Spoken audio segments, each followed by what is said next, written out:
umalis po ngayon.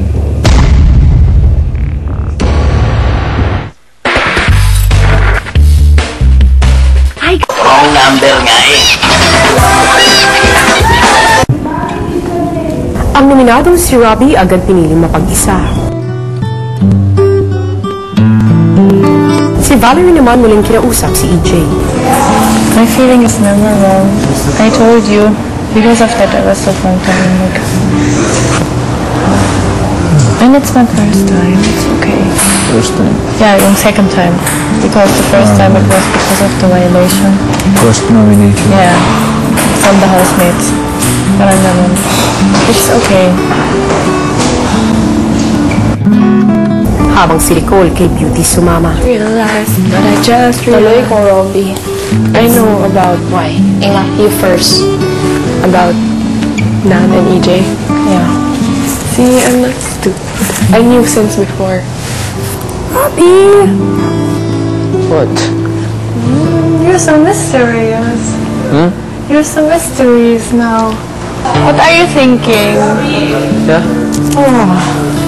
Robbie! Ano? Bakit ayaw mo sabihin? Alam ko, it's been bothering you. Hindi yung enrollment. Whatever. Matapos manominate, may tanong na bumabagabag kay Robbie. Ang maging panalo ba? Palaging ano? Masama? Hindi, palaging maganda ugali.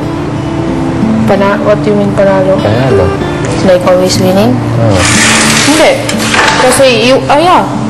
For me, kasi you won because you tried to win. Pero you work for it. Parang iniisip ako, parang sa travel. May pupuntahan ka. Ano importante sa isang paglalakbay? Experience. Kung ano. Nasa gitna, di ba? Sa gitna. Yung sa huli, hindi importante. Yung nasa gitna.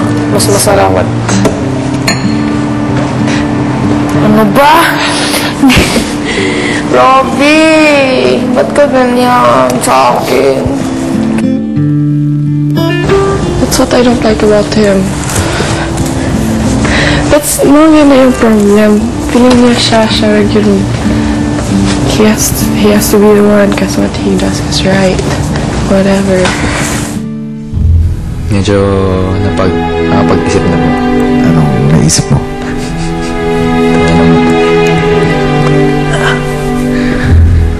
Yung mga naisip-isip lang po, kuya, parang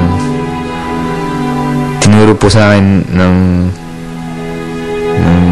eskwelahan ko po.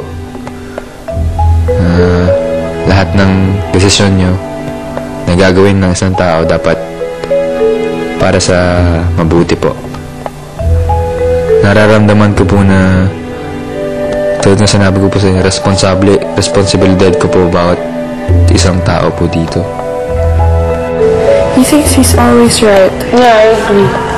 And parang what he thinks is right should be What we do. Tapos parang hindi siya open sa other people's opinions and suggestions. Parang dapat yung ano sa tingin niya is right should be followed. You know what? Only advice mo, give ko sa'yo. Huwag muna ngayon. You should talk to Kuya first before you had an open forum. Ayaw po pahirapan yung ibang mga housemates po na, housemates o kaya mga kaibigan ko, pamilya ko. Ibang tao po. Mas kukunin ko na po yung parang ayaw po magpakamartir pero baka gano'n na nga po yung sabihin niyo. Hindi kita masundan, Robbie. Apo, pinabala ko po sanang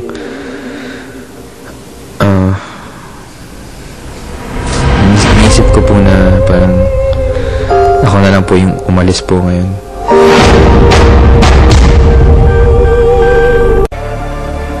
Nangunguna sa mga sumusuporta sa'yo sa labas ng bahay ko at yan ay ang pamilya mo.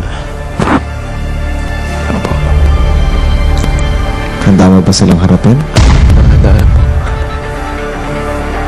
Handa mo ba silang sagutin? Kung tanongin nila kung ano nangyari at ganyan ang naging desisyon mo at nag-give up ka na. Hindi po give up tawag dito, kuya. pakikisalamuha po sa tao dito. Gusto ko po bigyan sila ng pagkakataon po. Buo ba ang loob mo sa desisyon mo?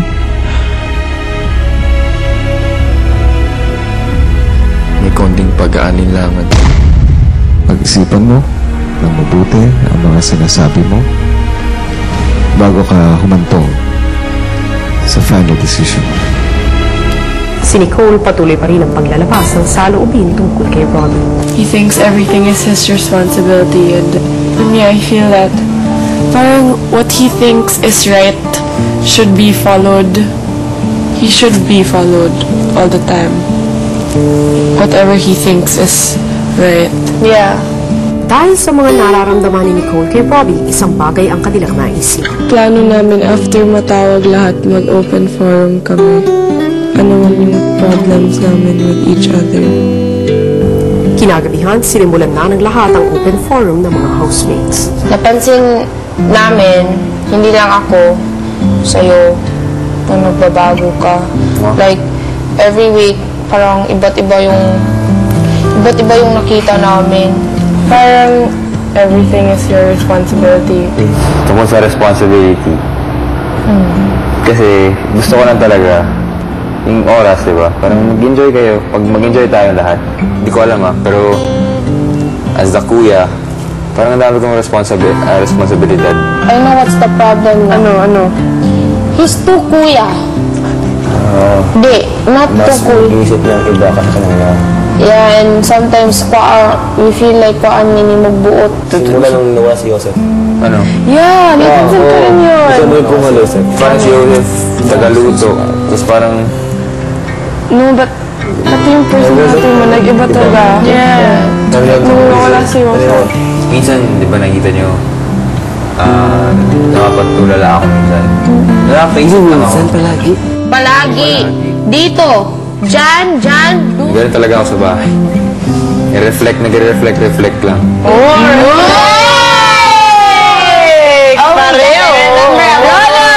I'm just reflecting. Hindi, hindi parang I'm just reflecting the day. meditating. Feel so full. Meditating! No, Rihanna uses that word. No hard feelings. No lahat. Talagang, minsan talaga seryoso sa mga trabaho. Yes. Yan ang sabi ni Kuya. Pero nag-enjoy naman ako sa pagiging ganun. Sana nga ay maayos nyo na ang mga issue nyo sa isa't isa. Manggaling naman ang mga teens, mga nagmamature na. Very good. Nais mo pa bang ipagpatuloy ang iyong laban? Kuya, pag-isip-isipan ko na po. Lumabas na lamang siya ng bahay para mabigyan ng pagkakataon ng kanyang mga kasama na mapabilang sa Big Four. Pero gaya ng ating nasaksihan, hindi pa siya talaga sigurado sa desisyong ito, kaya naman kanina lang ay muli siyang kinausap ni Kuya tungkol sa kanyang final decision. Tuluyan na nga bang susuko itong si Robbie o ipagpapatuloy niya ang kanyang laban? Narito, panoorin yung lahat. Kahapon ay nagpahayag ka na nais mo mag-voluntary exit. Sa anong dahilan? Gusto ko po yung oportunidad mapunta na yung chance po na pagiging housemate po ay mapunta po sa kanila. Kung ano po yung makuha po nila mula rito. At bakit mo gustong ibigay sa kanila yung oportunidad? Kasi kuya, masaya na po ako sa nangyari po sa akin dito. At marami na po akong natutunan at sa tingin ko po, marangal po yung gagawin ko po. Gusto ko po manatili kaso lang iniisip ko po yung ibang kapatid ko po dito. Sa palagay ko, ay hindi ikaw dapat ang magsabi kung sino ang karapat-dapat na manatili o umalis sa aking bahay. May mga punto po kayo rin po pero may mga bagay rin po na gumugulo rin po sa isipan ko. Sandaling panahon na lang ang natitira. At nais ko ang pagdedesisyon ay ibigay natin sa taong bayan. Yan ay pagrespeto na rin sa kanila. Sandaling panahon.